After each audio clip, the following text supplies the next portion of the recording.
When I was in the 5th grade, I knew a kid named Javier. He was black, which was confusing.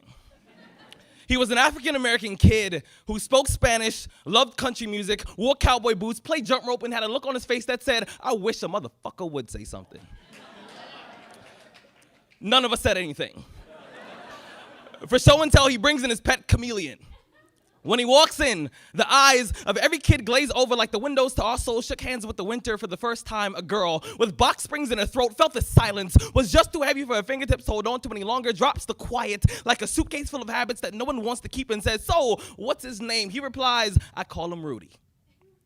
When the class realized that me and the lizard had the same name, they laughed uncontrollably.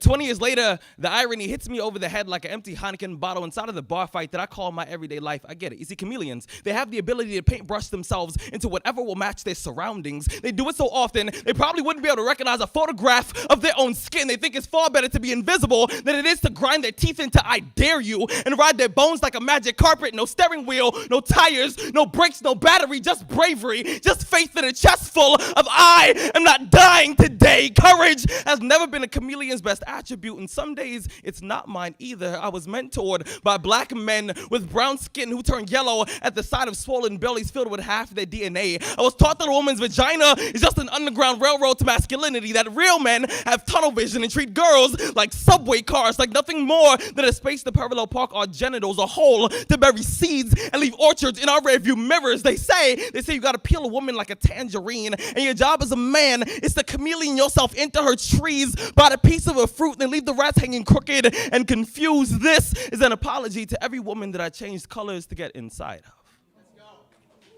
You see, I still haven't stumbled across the definition of man, but I know that we are hotels that stand a million war stories tall. I know that we carry guitar cases full of phobias, hoping that we can turn fear into our strongest instrument. I know that our hands break things just as frequent as we fix them. And we often forget that sexism is a family heirloom that we've been passing down for generations.